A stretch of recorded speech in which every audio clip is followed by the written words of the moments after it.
So a lot of you have been asking how it is that I made my hat all felty. It's a process called flocking. It's used for like jewelry and like model making and stuff like that. I'm just gonna demo it real quick. So I have my base paint that matches the color of my fibers.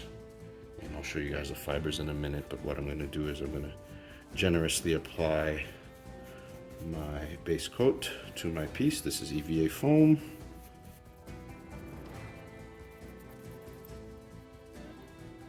Gotta make sure I try to make it look and feel as smooth as possible. It does do a little bit of self-leveling, but making sure that your strokes are nice and clean goes a long way to giving you a really good finish once you've applied your actual flocking material.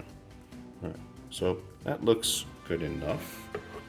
And this is the flocking material. It's just like microscopic fibers that's used inside of this little canister here. So it kind of opens up in two parts. Probably don't have enough in right now, so I'm gonna add a little bit of the material in to my flocker. Right. Notice that I'm doing this in like a giant container because one of the really cool things about this is that it's reusable. So whatever gets left over inside of my vat here, I can brush that to one side, dump it back in my bag, and start the process over again. Okay, so I have my piece, I have my flocker. I'm gonna turn it sideways and I'm gonna start spraying the fine fibers all over my piece.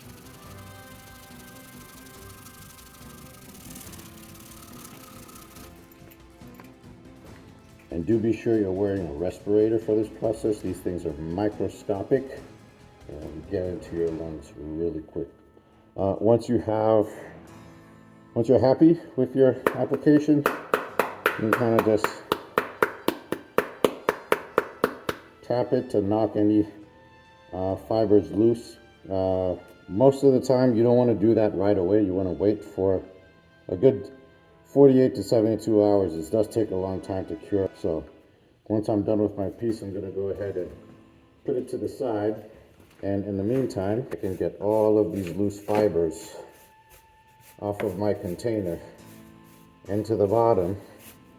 And once I've assembled enough of it, I can literally recycle this, put it back into my bag so that it's ready for the next application.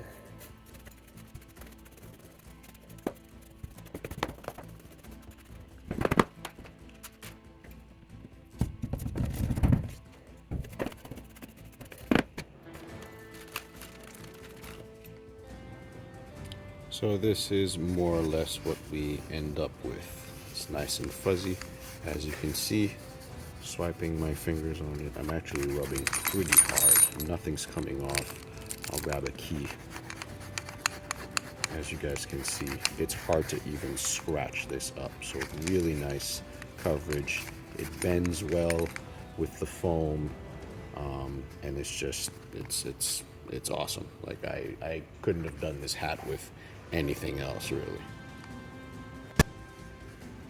And that's how his hat came to be.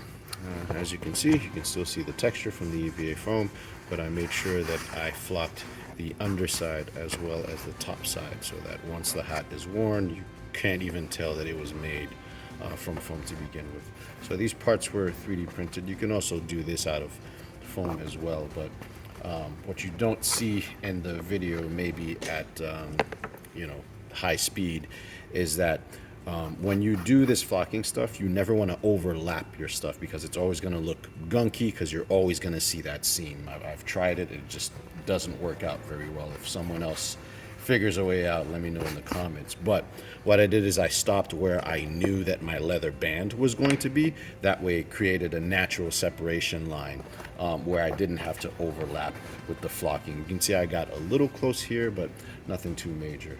Ended up gluing these guys in place so that they didn't move around. And then that way, once I add my leather band, everything is hidden and it just looks like one big cohesive piece. And you can't even tell that there is no flocking on the underside of that.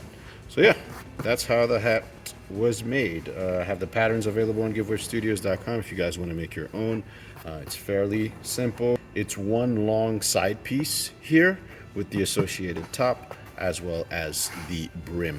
You're going to have the dimensions for the one that I made here, which is about, I want to say at least like 17 to 18 inches wide all the way around.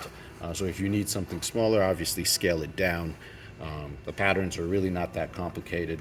If you guys have any prior experience with foam, it should be fairly easy to put together. So hopefully this was helpful, and I'll catch you guys in the next one. Cheers.